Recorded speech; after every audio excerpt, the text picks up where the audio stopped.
Hello viewers, David Maldo here, and we're here to talk about Zoho security. So first, can you gentlemen please introduce yourselves? Hi, David. I am Mauli. I am part of Zoho Security Solutions. Pleasure to be here today. I'm Parl Johnson. I'm with Nuvia Smiles. We're a dental implant company customer of Zoho's in the US. Thank you both for being here.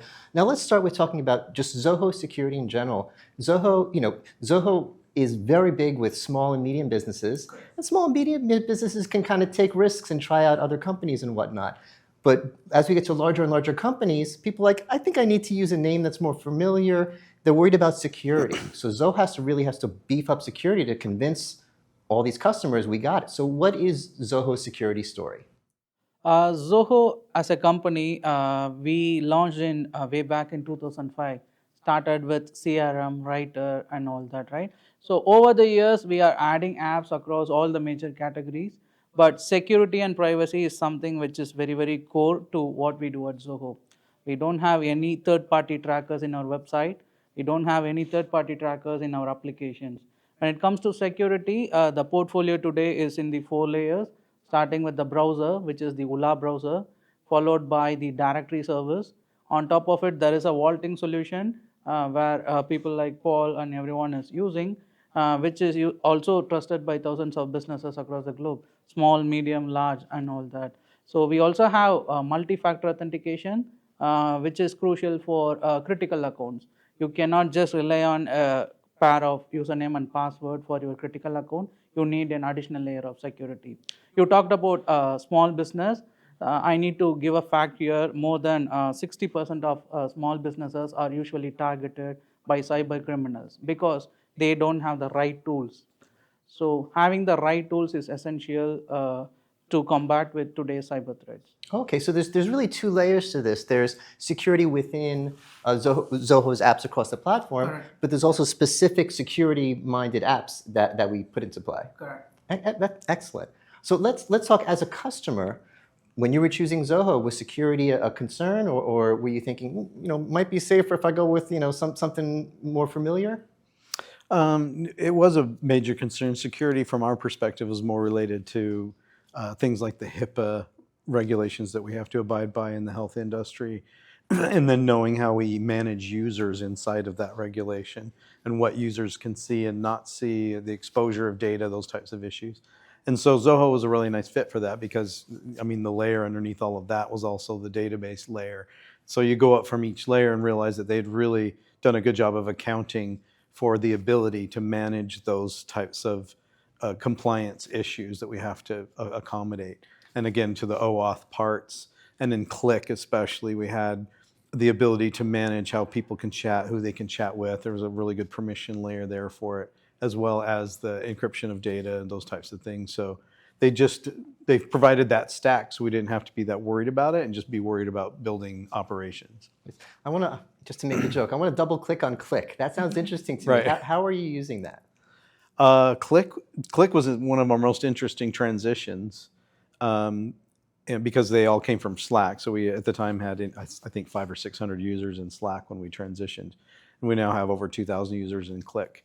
And one of the issues with Slack at the time was understanding the data regulations and the HIPAA compliance issues, and didn't get really clean answers from Slack, or it was turning into something that would be really difficult to manage. So it was really easy for us to decide to move to Cliq because they accommodated that. But some of the ways they were using it was really interesting. Really not that security related, so I won't do a deep dive on it. But a lot of users were using Slack as almost an analytics tool. So they were getting events sent to Slack where managers would go in and count up events and throw them in a spreadsheet and do analysis of them. And so that was sort of a gateway drug for us to move to Cliq. We had to accommodate those same bots and events in Cliq for them to be convinced that they should move to it. And once we accommodated that, we were accommodating HIPAA and all the security issues, and now we're slowly getting them addicted to analytics and other things to get them off of the idea that they need to be alerted their analytics, if you will. So kind of a funny story. Yeah, there's a few interesting things there. First of all, I always say that one of the stickiest applications is chat. you have all your history in chat. Everything's in chat. If whether I'm using Slack or Cliq or whatever, there's a million, any chat out there. Once I'm in it, I'm in it. And if you tell me to switch, I'm not going to want to switch. So the fact that you're able to get people to switch must mean that they like Cliq, because they're not going to. They tried the new thing, say no, no, no, I'm going back to the old one. Right. And also the fact that Slack is a very well-known name. Yeah. Like, Slack was one of the first chat things out there. It's been around for years. Salesforce owns it now. So you have a reputable brand name, and you switch to Zoho for better security, which is the opposite of what you expect. You think, the name that we've heard of forever, they have good security. Zoho I haven't heard about as much. Who knows? Turns out that's the reason you switched. Yeah, and it was part better security, part more accommodating security. I think it was probably possible in Slack, but it was just a more natural, more accommodating way to deal with it in Cliq, because I think they took that approach kind of first instead of as a secondary thought. Like, let's make sure that they can manage all these compliance issues from a user permission perspective, and it was part people getting used to Cliq and using it and liking it, but it was also part of a huge cultural shift.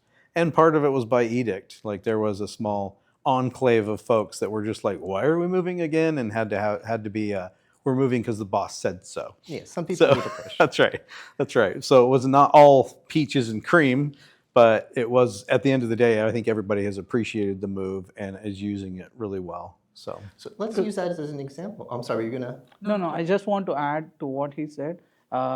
When people move from Slack to Cliq, another important area that we address is if you are going to share a sensitive information, maybe a customer data, or it can be healthcare data. There is a bot in Cliq that is going to tell you, hey, you cannot share it.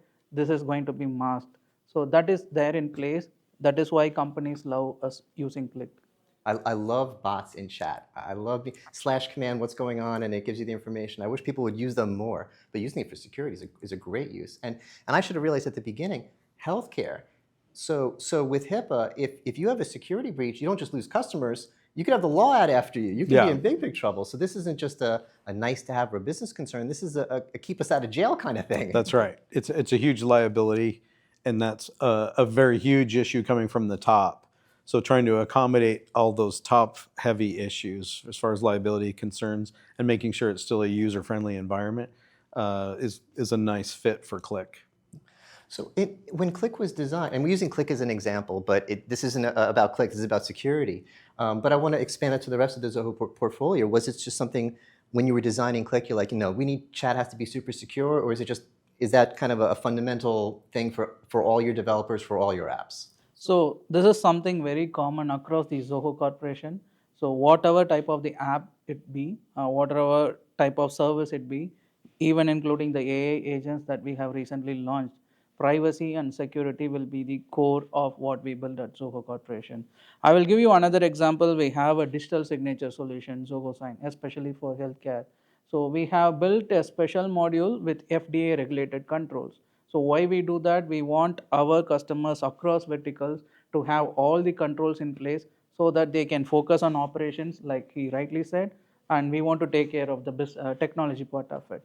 Yeah, honestly, I think most people just want to go to the jobs and do their work. They don't want to have to become experts at all these different tools. So the tools kind of have to be easy to use and manage themselves. Correct. So anything else in security we should mention to our viewers here? So I would just want to emphasize the fact many times people don't take security unless they are hit by a security incident. Say for example, if your account is breached, if your Twitter is breached, if your Instagram is breached, and then we take care about having an MFA on top of it. So instead, we should be proactive to security instead of being reactive. So I would just emphasize the fact there are more than 4,000 password attacks every single second, based on last year fact. So people should be very cautious with cyber security, and especially with business account. Especially in healthcare, if they are going to expose their customer data, government is going to impose a huge fine. There might be chances they are even going to be going away from business. So let's talk about good things. Take security seriously, be proactive, and protect your company data and also your customer data. Yeah, and that for small, medium, or large business, we're all at risk here. Yeah, correct. Any final thoughts from the customer side? Yeah, I would say, one of the more common mistakes that I've seen in the healthcare industry, especially, is that people try to eat the whole security pie at once. And it can turn into a disaster, especially when it comes to the user experience, because it just locks everything down and becomes way too difficult. So I don't think, I think small to medium-sized businesses especially shouldn't expect to conquer the entire security pie all at once. Zoho provides a great layer to start from and gets rid of most of the major liabilities because of its security layers. And then from there, you can kind of tackle every user experience and everything else on a case-by-case basis. And if you take that approach and make sure you keep the user experience valid and efficient while taking care of security issues at the same time, you won't shoot yourself in the foot trying to accommodate security.